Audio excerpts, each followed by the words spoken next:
Hi, everyone. Welcome to the first episode of our LinkedIn Live video series, Breaking New Ground.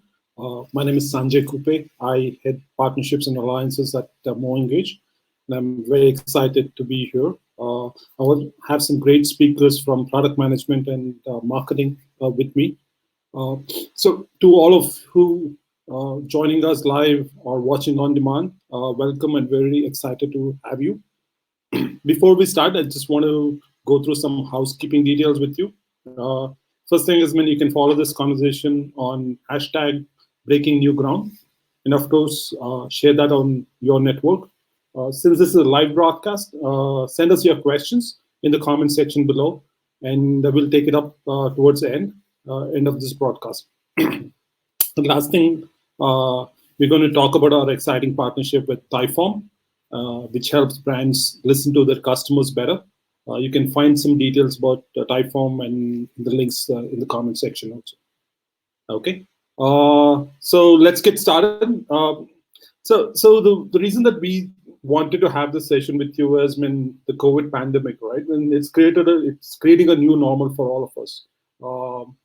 And this combination of an upcoming recession, a huge amount of digital adoption that's happening globally, and also a social change that's happening, will make it very interesting for brands in the next in the future. It's not something that's temporary. We think that it's going to be something that's going to last for more than a few months. And typically during such strategic paradigm shifts, the brands that excel are those who adapt to this change in customer needs quickly. And these brands typically deliver experiences to its customer, which they deeply appreciate. And experience could be things like, how does your website look and feel, right? Or how your store is laid out now, given this there is social distancing and other activities. The speed of shopping, the kind of services that you enable for your customers, how easy it is to go find an item, go find what you're selling, all the things that you're selling. And lastly, more importantly, with a recession on the horizon, people are very keen to know what discounts and promotions that you have and how easy it is for them to know and use it. So these are all the experiences that customers are looking for. And that's what we're going to discuss today in our LinkedIn Live. The discussion is going to be around how do you ace customers' experience in these unprecedented times. So the thing is, before you take any action, right, you need to know. And the best way to know is to listen from your customers directly. And you could listen in a digital world, you could listen to your customers with surveys, with feedbacks, quizzes, and there's so many more options to do so. So what we want to do in the next 30-40 minutes is to learn how brands are getting up to learn from their customers. So we will talk to Chaitanya. Chaitanya works with me, and he's a product manager at MoEngage. And we also are very, very excited to have Wakis. Wakis heads product marketing for Typeform. Wakis, how about a quick introduction?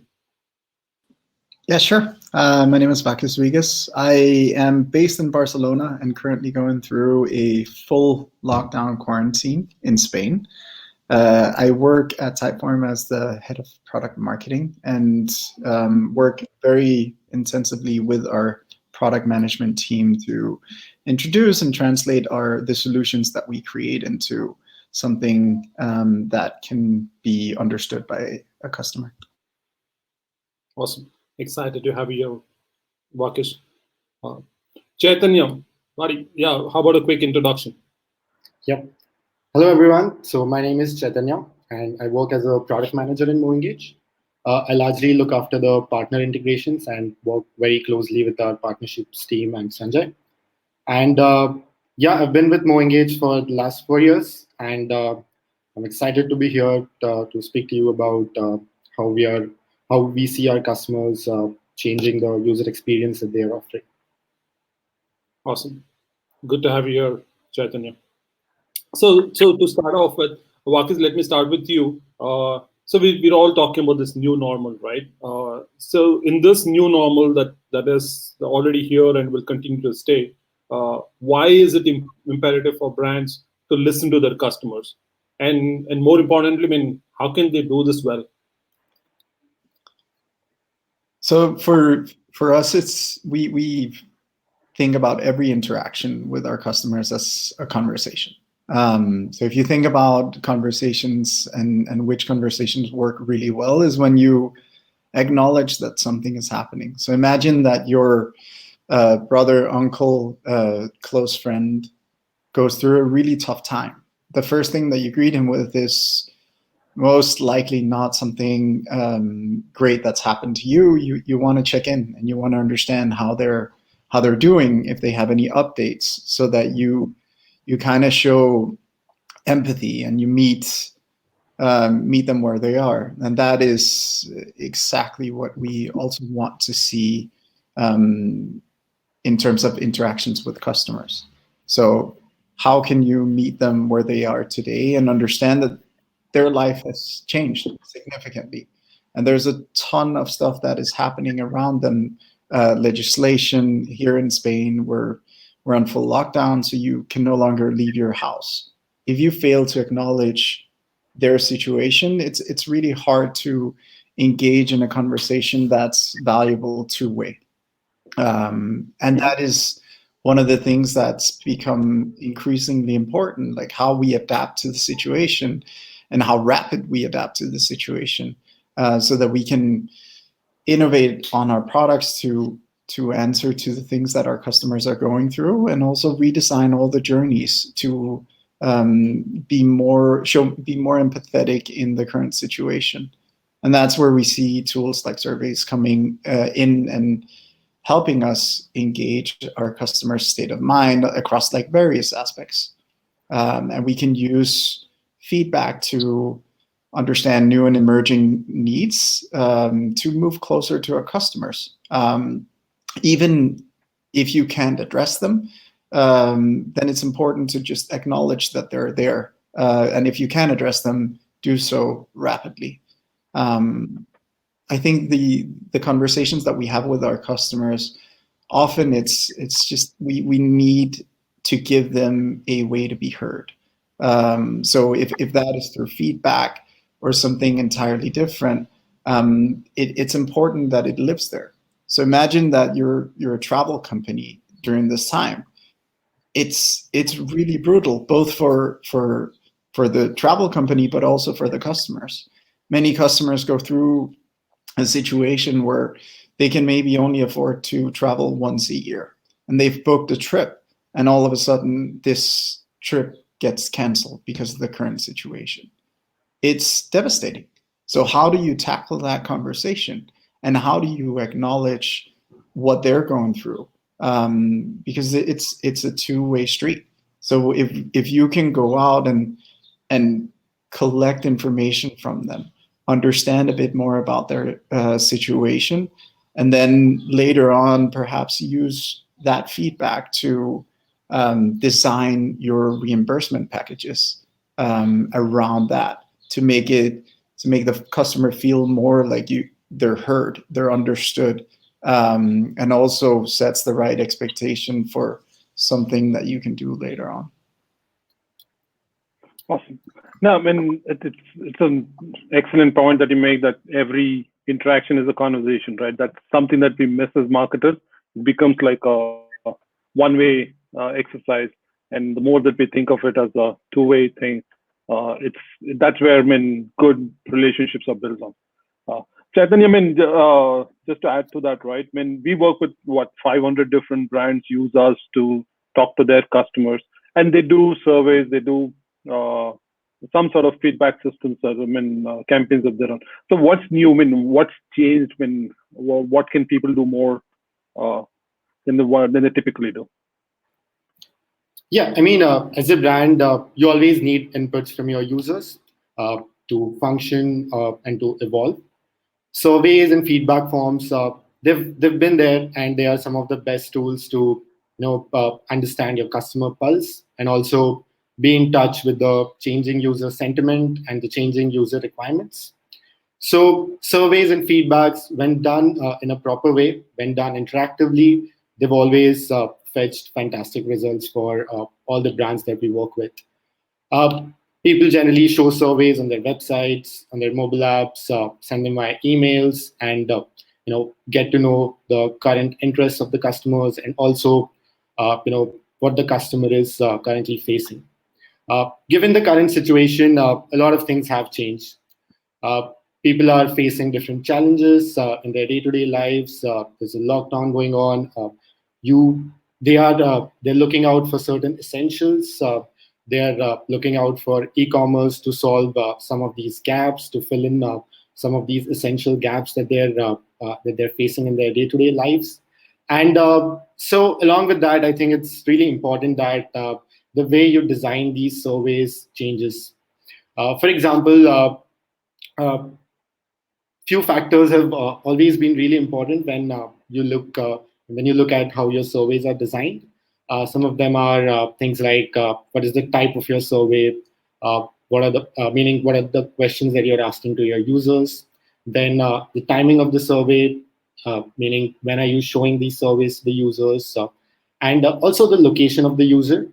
And I think given the situation, these factors are even more important to be considered. And you need to design your surveys in a way that you can relate to your users, and you're able to acknowledge as Vak has also mentioned, you're able to acknowledge the situation that they are facing. So, for example, if you're an e-commerce company and not able to deliver in a certain location, you could choose, to firstly pass on that message that, hey, we're not able to deliver in your location, but and also not go about capturing your standard surveys and standard inputs from these users. But at the same time, you could look to capture certain inputs from these users about the kind of products that they would need immediately once you are able to deliver to their locations. So these are, just changing the tone of your surveys, changing the and creating segments for different user locations. I think it will go a long way in changing the way you connect with your users and still show them that you care, and also help you to capture some meaningful insights. No, I mean, excellent points, Chaitanya, because when as all of us as consumers, right, when e-commerce is what's been our primary go-to when we're trying to shop in this lockdown times. And I know as a consumer, I mean, those are things that I've appreciated. Like when one of our customers, Big Basket, I shop with them, and that's the first thing that they do is like find out where I stay so that they can tell me whether uh, they can serve me or not. Uh, but then again, I mean, on-site service, right? I mean, in traditional retail sense, Wakis, I mean, want you to weigh in on this, uh, especially when somebody is in the process of buying something and they're on your site to buy something. How effective are these on-site surveys? Should you stop a customer when he's actually in the process of shopping? I mean, is that something that you've seen being effective? Very much. We actually have a couple of clients that do this really well and see great results with it. I think stepping back a little bit, it's important to realize how important expectation setting is in a conversation. So if you promise something that you cannot deliver on, the impact post purchase is actually much worse. We've all been there. We've ordered something, whether that is a trip or a product or any service, and if it's not delivered on as expected, then we get not so happy, and we get sometimes frustrated, and sometimes it ruins a lot for us. So being able to set the expectation actually goes a long way, and we also see customers being getting a higher satisfaction level post the purchase, because all of a sudden you're realizing the situation that they're in and you're adapting real time. And that's where things like asking for zip codes or understanding your location where you live comes in. It's incredibly important, but also important to note, like, you as a company, if you're in e-commerce, you should to a certain degree be aware of your value chain. So what is your capability to distribute products during this crisis? If you're fulfilling through some of the larger fulfillment centers, they would have given you some information. If you fulfill directly through your local postal service, they should also have been giving you some information on your ability to deliver. So why not state that up front? To say to your customer, hey, during this time, we are incapable of delivering a particular service. You could also do it in a smoother way where you build in a survey as part of the purchase process, where you ask the customer a small set of questions, and you ask them about their expectation of delivery. And then if they answer, I expect that you can deliver immediately, then it's better to say no. I myself went through a purchase experience where I ordered something as simple as a deck of cards because we were isolated, quarantined. We wanted to not spend our time on devices and wanted to have some fun activities that we could do together. So my expectation of that delivery was that it would come fairly immediate. It's still stuck in a fulfillment center somewhere, and the e-commerce shop that I asked to deliver this service, they haven't communicated with me. And as a result, I'm a dissatisfied customer. So setting this up front is extremely important. We also see this with some of our customers that's in the SaaS space. There's a very innovative startup called Superhuman that's based out of Silicon Valley. They actually have built their entire business around a gate where before customers come in, they qualify them and ask them a set of questions through a quiz to kind of identify whether or not they can fulfill their needs with the product that they have in the market. And as soon as the customer answers the questions in a way that indicates that they aren't capable of fulfilling their need, they simply reply with a message saying, thank you so much for signing up. We can't fulfill your needs at this given time, but if you're interested, we can let you know as soon as we can.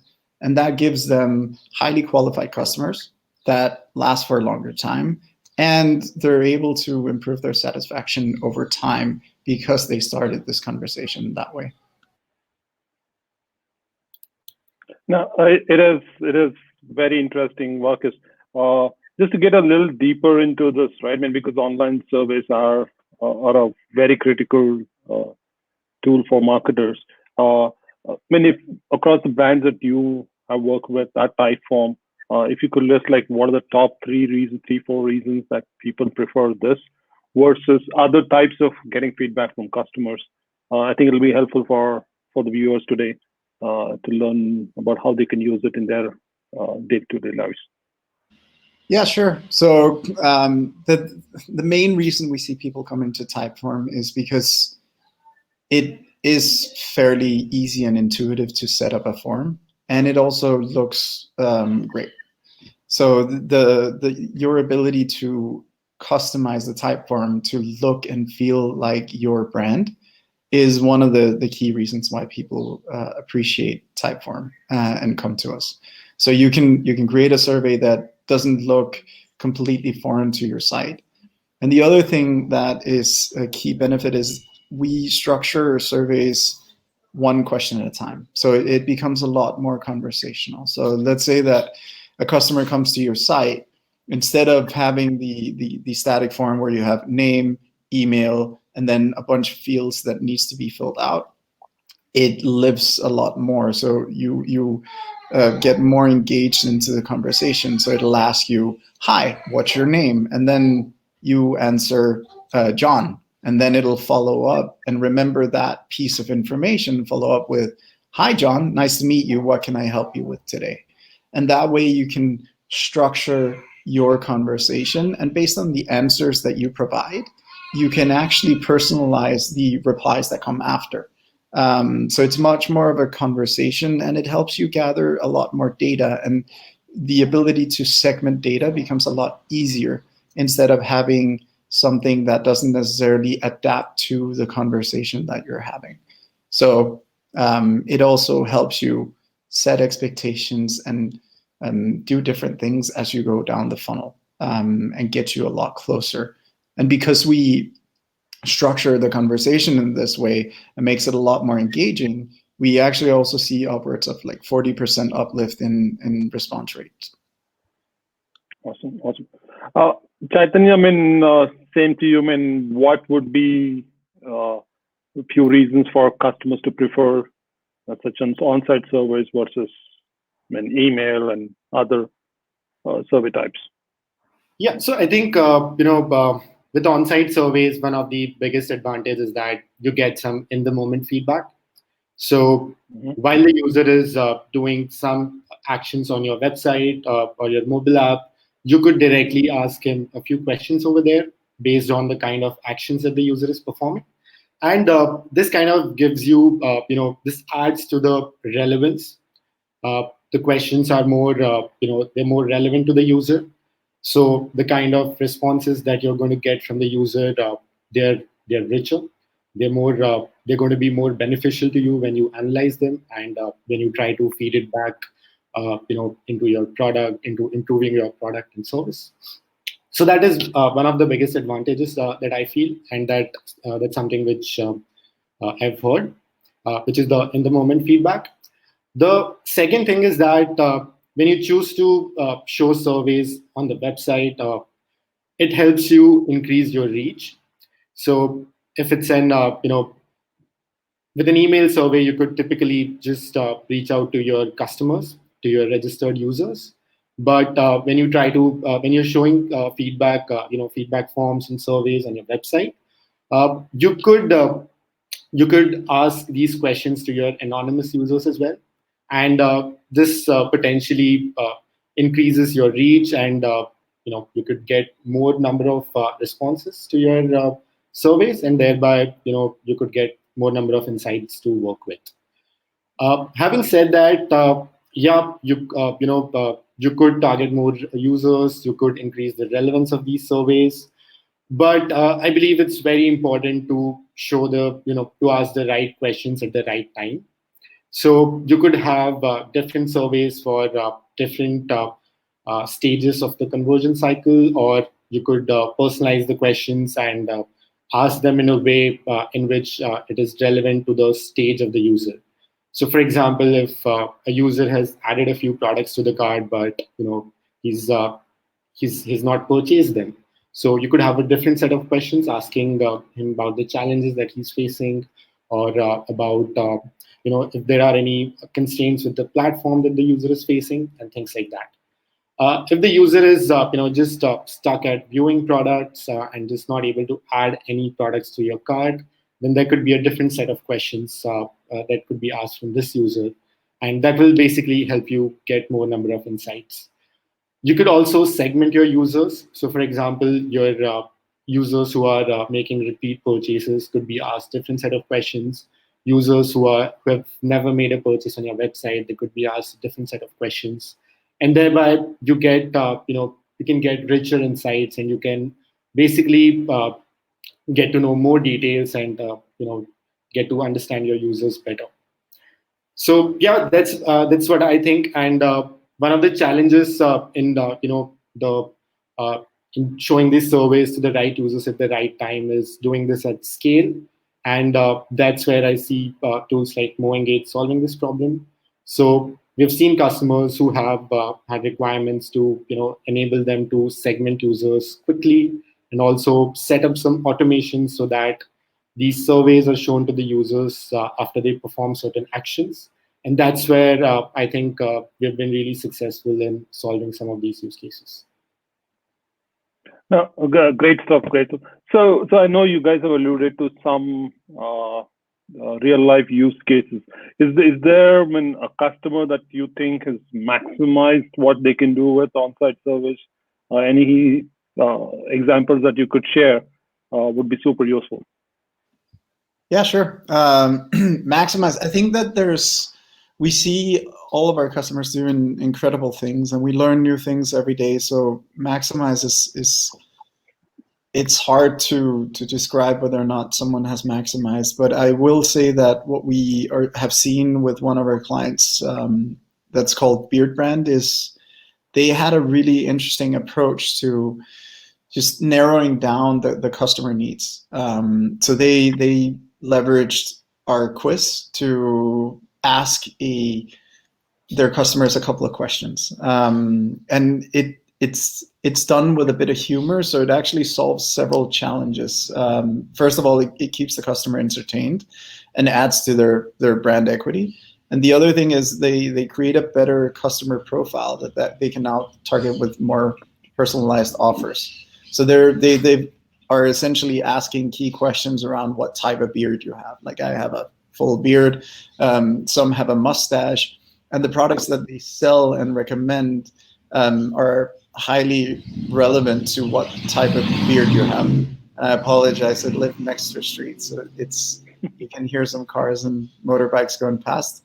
But essentially, because they ask these questions, they know exactly what products are relevant to that user, and then they can tailor a communication or a journey for those users. And through this mechanism, they've actually collected more than 150,000 emails just by having some a fun and engaging quiz that they could present to their users. And it's also one of their best performing email lists as a result.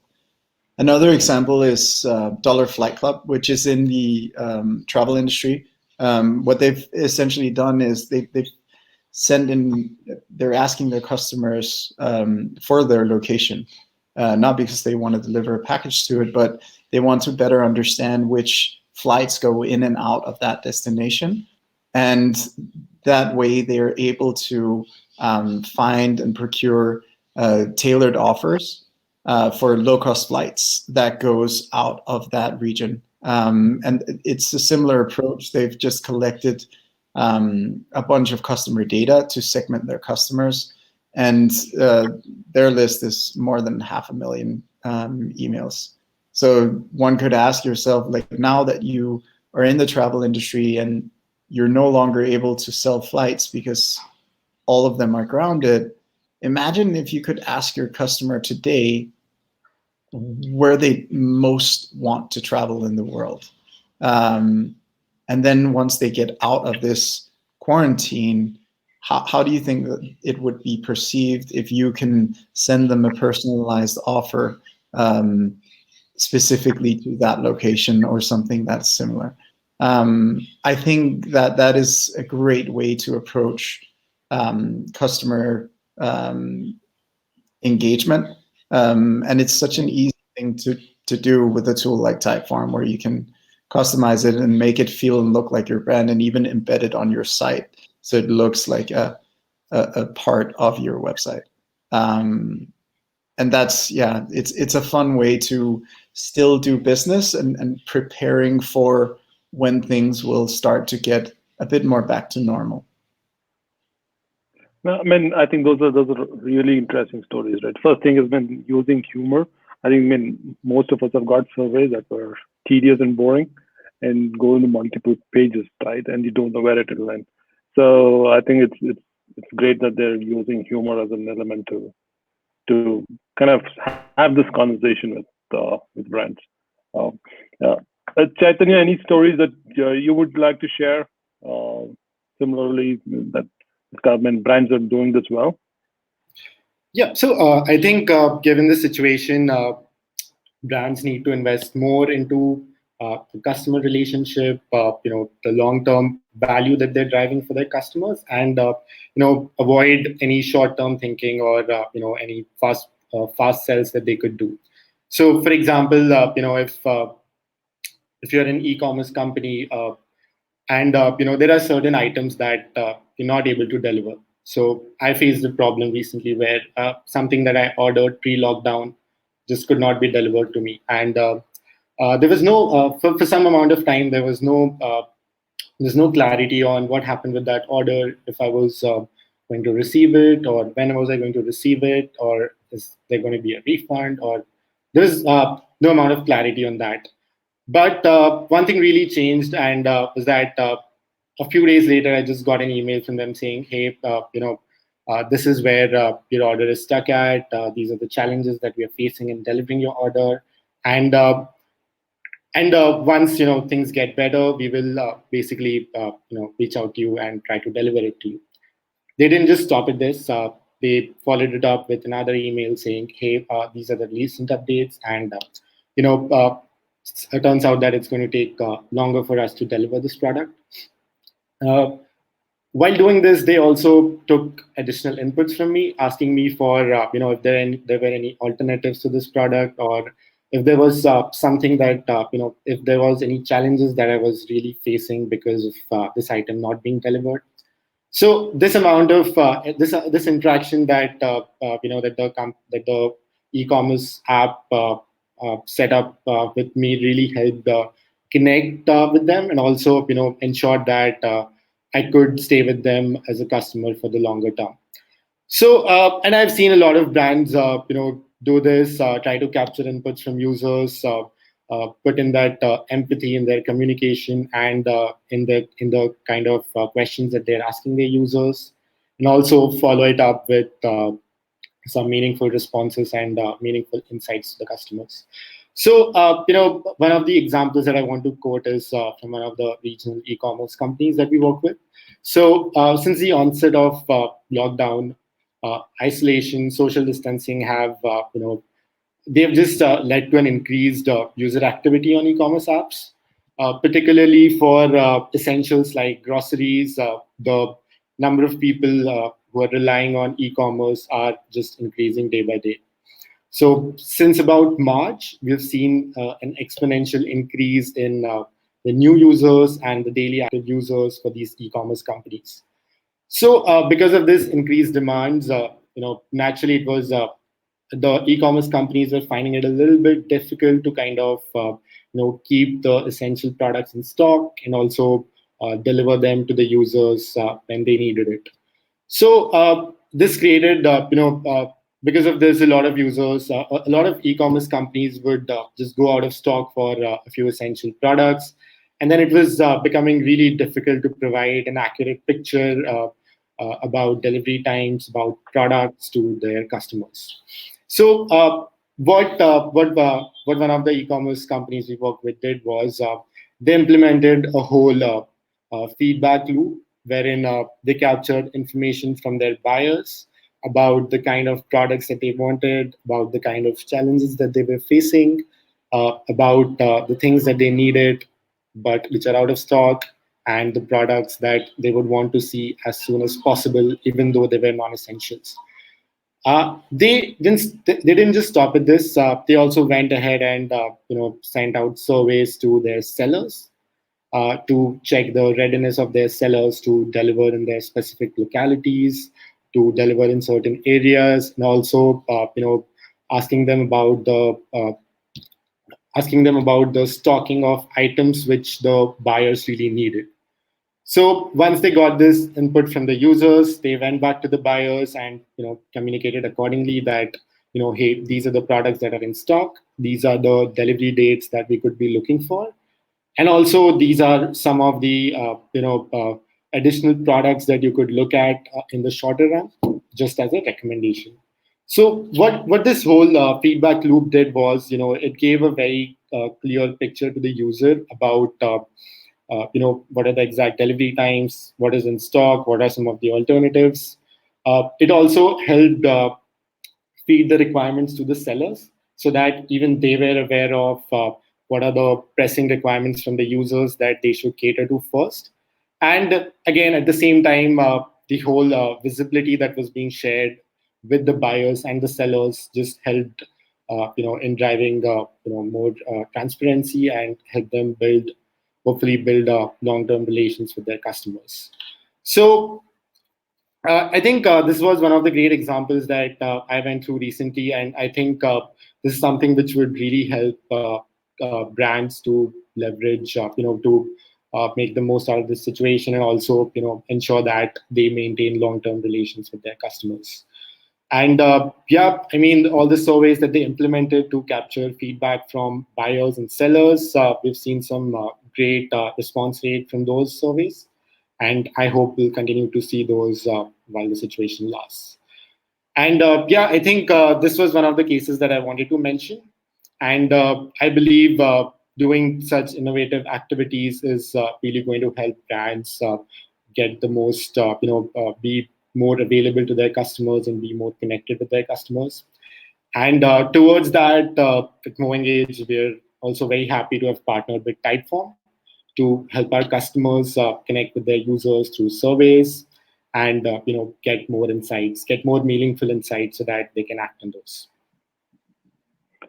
No, these are awesome examples, Marcus and Chaitanya. I think we've kind of shown how you can take surveys and take it make it have a larger impact around the whole experience that a customer has. So I mean, we spend almost 40 minutes talking about a lot of things. I know, I mean, everybody's attention span is a little shorter than it used to be. If you had like one key takeaway that people should go away with, and also if they talk to a friend later, not hopefully on Zoom or not in a bar somewhere, what should they tell about what they heard today, what they learned today? So one big takeaway you want them to have. Walk with you first, please. Sure. I actually have two key takeaways. I think one of the key takeaways is make sure that your forms look and feel like an integral part of your experience. And then really check in and entertain your customers if you can. And most important, set the right expectations with your customers. You'll have to say no, but your customers will love you for it. Right. Chaitanya, so the biggest takeaway from me is that, given the situation, interact more with your users by asking them the right questions at the right time, and invest in building long-term relationships with them, so that you not only connect with them at a deeper level, but you're also better prepared for for the times to come.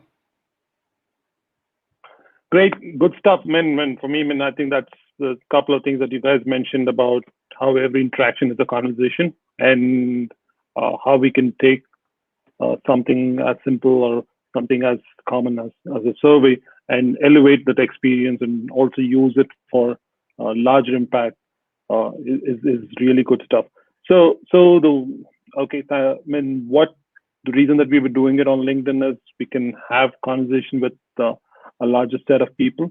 So for all of our viewers today, if you have any questions based on what we've discussed today, please go ahead and put them in the comment section. In case, we'll try to answer as many as possible. But if we cannot answer them, we'll make sure that we'll revert to them as soon as possible. So with that, let me see if we have any questions to start off.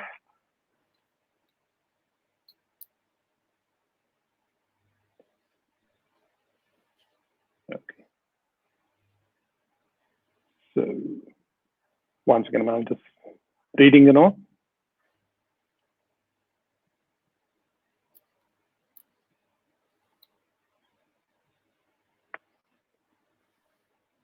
So in terms of, we shared some examples about e-commerce, people doing well with this. First thing is this something that is specific to a sector in the B2C space? Do e-commerce or travel companies do well with it? Or is this something that you could leverage across multiple industries? And in the e-commerce also, any specific way that they can do this better? Marcus, for you, please. Yeah, definitely. So the it's pretty, conversations and interactions is pretty universal across all industries. So it's not, we've spoken a bit about e-commerce and a bit about travel, but especially in other more not more, but other established industries like banking, finance, and insurance. Insurance is one of those verticals where you need a lot of input in order to assess a customer. And often we go through a process where we apply for insurance and go through these long questionnaires where we need to fill them out, and then we need to talk to an insurance agent. And some companies like Lemonade have even just shortened the process and have a simple form that you go through within their app. So I think it's pretty universal as long as you ensure that all the information and data that you collect is then used later on in the process to inform what you can do for the customer, and use all the data instead of just collecting through a form and then asking the questions again. It's crucial that we actually utilize the data and even find ways to go about our interactions more programmatically, so we can actually quickly gauge what a specific user needs in terms of a reply, and leverage the information collected. Cool. And beyond, for the BFSI, the banking segment, right, which we all know is going through this huge digital transformation, and they've been lacking for a while, honestly. But I think most banks are now getting up to become more digitally savvy, and where digital becomes the primary touch point for most of us as consumers. What about the use cases for them? Do you have any examples of bank BFSI players doing well with surveys, Rakesh? Not so much banks today, but we do see in terms of like incorporating it into their core experience. There's still a lot of legislation that I think many banks are concerned about and worried in terms of like incorporating it into their experience. But if you look at public websites, so they're public front, there's definitely an opportunity there to incorporate surveys as part of the journeys that they have. So say, for example, a mortgage loan, they currently have mortgage calculators. Some of the things that would be that would power that even further is, imagine you go in, you calculate your mortgage, and then you want a specific quote that's relevant to you. The customer's already filled in all this information. And with a tool like Typeform, we have a feature called Hidden Fields, where you can actually ingest information from other sources directly into the form. And that means that you can create an interactive experience where instead of answering the questions that you've already answered again, like how much do you want to buy for, how much deposit do you have to put down, then they can actually include that directly into the form and pick up the conversation where you left it off. So there's tons of opportunity, and if you take it all the way into the core experience of an online bank, imagine being able to provide recommendations based on the financial wealth or health of the customer, going in and making personalized recommendations and having conversations at scale, where you essentially define parameters that indicate a certain need for the customer, and then you structure conversations via Typeforms or other tools to help your customers even further and engage in a conversation where you might not be able to at scale with just a customer rep. Great. Okay, so there's another interesting question in the comments thing. So somebody was asking, when traditionally, when brands have been focused on so much on selling stuff to us, it's a very transactional relationship that they had with their consumers. Now there is this whole shift where everybody's trying to be more empathetic to the customer and be. So how do they stay genuine? How do you make sure that the interactions that we have when brands have with their customers, it doesn't come off as something that's opportunistic or just saying for the sake of saying, and be genuine about it? I mean, do you know of anybody doing this well, or anything that you've heard as a use case, as an anecdote that you want to share? Yeah, there's a lot of players doing this, having different takes on this. So if we take our current situation, many of us have probably received a number of emails from a CEO that cares a lot about us. Some of them are better, some of them are worse. But I think it's important that we all ask ourselves a question of whether or not we fit into this conversation. So we as brands, we want to always be present and always be top of mind. But the honest truth is the best way to do that is to be genuine. So instead of trying to be perceived as genuine, why don't we take a step towards just being genuine and having the conversations where we fit in and being more thoughtful in our conversations. So instead of sending out an email from our CEOs, why not take the other approach and say, hey, okay, right now the core need of my customer is X, and then be more thoughtful about the conversation around X.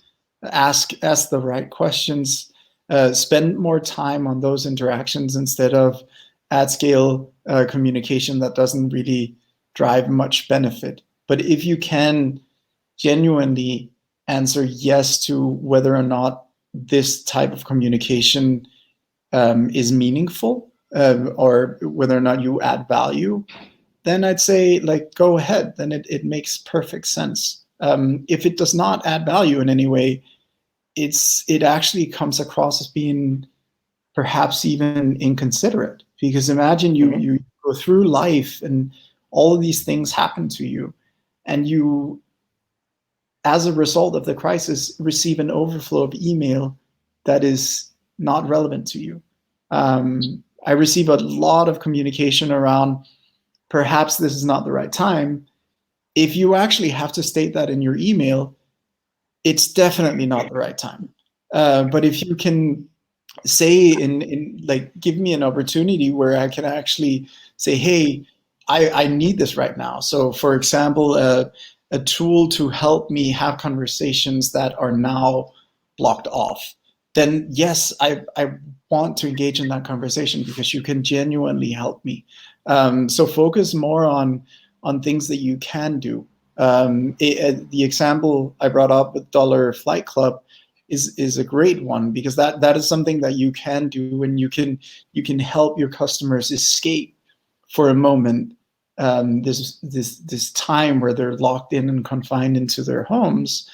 Give me a moment where you can help me dream, get me out of my reality for a second. That might actually, if you pull it off and execute it in the right way, it could be one of the more meaningful conversations that you have with your customers. I mean, that is pretty good advice, Marcus. I mean, actually kind of leads into the next question that we got in the comment section. I mean, Chaitanya, maybe you can pitch in with, we work with the likes of Ola and Oyo and travel lodges of the world, right? The travel industry as such, which is probably the most affected. And then the question was a lot of people are thinking about postponing or not having any pleasure travels for the rest of the year. How are these brands reacting to this? I mean, do you have any examples? Do we know of how our customers are handling? So yeah, I think that's a really great question. And what I see generally happening is that the more empathy you show to your customers, to your users, the better you are at engaging with them and ensuring that you maintain those long-term relationships. So I see some of our I see some of the travel companies reach out to their users, trying to have conversations with them, trying to interact with them, and trying to get a pulse of their requirements as well. So when it comes to tourism, they could basically defer their booking dates, try to give them refunds in a way which is more suitable to them, and at the same time something which the companies can do. So I think one of the biggest thing to do over here would be to reach out to your customers, try to get an understanding about what is it that the users would really want to see, try to get a hang of their current situation and how do they see this situation changing, and see if they would be able to, if they would want to basically push these you know uh, push some of these bookings, or how would they want to kind of uh, change or want their refunds to be structured, and then they kind of work with those. So what these things would help the brands do is that given the situation, tourism is at a halt, and that's the reality. And given the situation looks like it's going to be there for a few more days or a few more for some more time, the biggest thing to do in this situation is to invest in long-term relations, so that these users stick with you, and they kind of have a positive opinion about your brand. And reaching out to them, having conversations with them, interacting with them will give you a better chance at doing these things. If I may So, add on to that, yes, I please. completely agree, and I think some of the other opportunities that are out there is we see Airbnb doing a pretty interesting move. First of all, they have their refund policy as a sticker on their header on their website, but also they've started to move into online experiences, which is quite interesting because all of a sudden, like they have already educated people that you can go to their destination to find experiences, but it's really when you travel, that is what you look for. And then I'll also bring up a quote from T.S. Eliot, where he says, "We shall not cease from exploration, and the end of all our exploration will be to arrive where we started and know the place for the first time." So I think with all the regulation that is likely upon us, with limitation of travel, perhaps even confined to specific regions, I think that we might end up seeing local travel happening to a greater extent that it has. And I think that we will all be forced to realize how great our local region is. If you think of a place like India, it has some of the most beautiful architecture in the world. It has some of the most beautiful nature in the world, and so many things to do locally. And I think that will be increasingly important going forward. Cool. This was super interesting for me, and I'm sure that it was for all of you who joined us today. Thank you for spending this precious moments with us. Hope this was informative. Do continue the conversation in the comment section. Do reach out to me. More importantly, reach out to Vakis and Chaitanya if you have many more questions. You can always find us on LinkedIn. Thank you once again, Vakis. Thank you for joining us. Thank you for the partnership. Thank you, Chaitanya. Always great working with you, man. Okay. Thanks, everyone. Bye. Thanks. Bye. Right.